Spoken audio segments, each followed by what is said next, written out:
Hi. At the start of lockdown season one, I wrote an entry into the daily devotionals. I used an analogy of flowers likened to God's promises. I spoke about how my daughter and I had together planted bulbs in the soil, and that over time we would see sprouts appear, and in the end we'd have a garden full of beautiful flowers. Similarly, when we plant seeds of faith, we get to see what God creates them into. It was meant to be a picture of hope amongst a dark pandemic. That even though times are confusing, there would be light at the end of the tunnel. It was very poetic. The only issue was that my bulbs totally failed. It turns out I am a terrible gardener. And not only had I dashed my 4-year-old's dreams, I'd set myself up for a pretty embarrassing fall. So to continue the analogy, since it's not working, I'm sure I'm not the only person who is seeing this third lockdown, who's seeing this third lockdown similarly to my failed flowers, that we had so much hope and anticipation on the end goal to then have our hopes shot to the pan with a variant virus. What God is doing in my life right now is teaching me to trust. I'm learning that that just because I can't see the end result, that it doesn't mean that He's not faithful. It doesn't mean that there aren't flowers elsewhere. In fact, I need only look back in my life to see a string of God's grace and faithfulness to know that He's not about to give up the habit. For those of you who don't know me, I'm Alex. And I've been asked to share a part of my faith story with you. This is like my 8th go or something. Recording yourself is really, really hard. Hats off to the guys that do it every single Sunday. I grew up in Edinburgh as part of a family who had recently moved over from Ireland.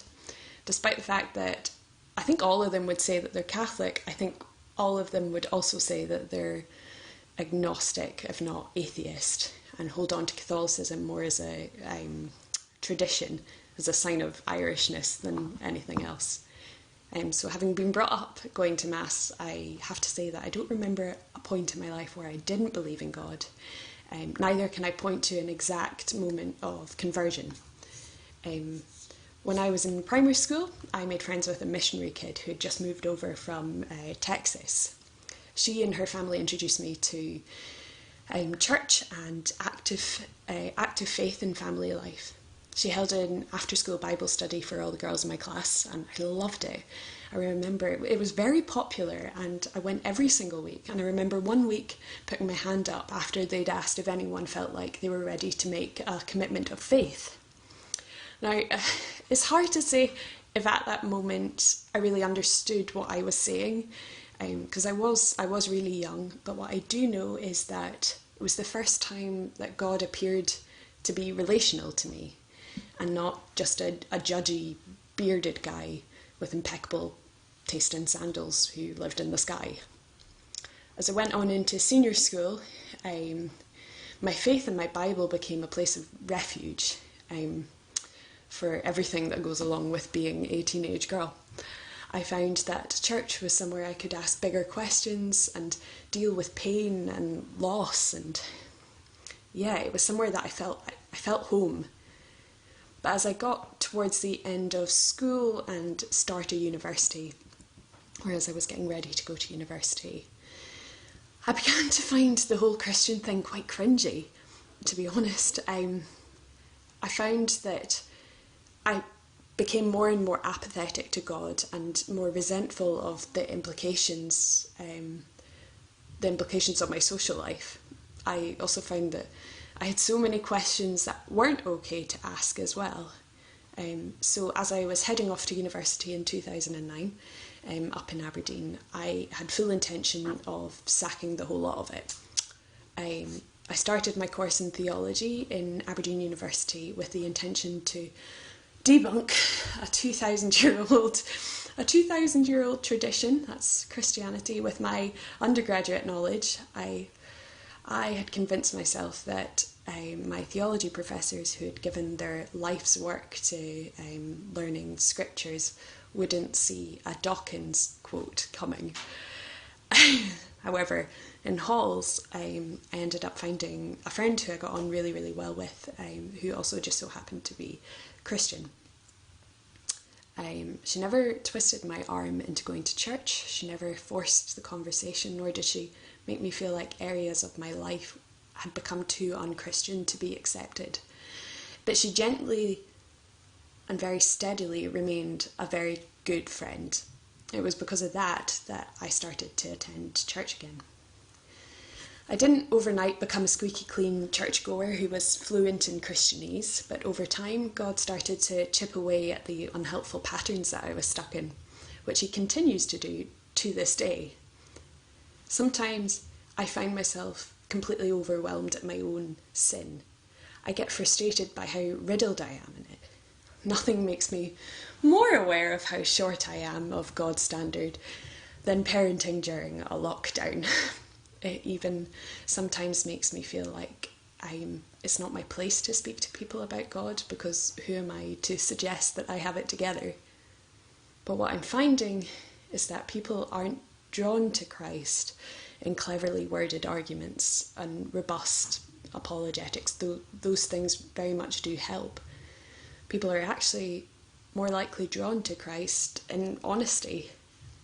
I've found that the more comfortable I am in admitting my own sinfulness and even my own doubts to those in my life who don't share my beliefs, the less likely they are to feel conned into something. Rather, instead, they're simply witnessing faith in all of its glorious messiness. Not saying that it justifies repetitive sinful behaviours, but more that none of us need to pretend that we don't have things that we struggle with. Sometimes I struggle to marry up my life in church with my life as part of a non-Christian family. I'm so used to their jokes and their questions and their apathy that I simply can't imagine what it would be like for them to know God like I do. I think that if I just make Christianity more palatable for them, then maybe they would be something, it might be something they would consider, like somehow God needs my help to be sold. But it's so limiting to a God as good as ours. It's more of a reflection of how small my mind is. I rely on God's promises, even when I doubt.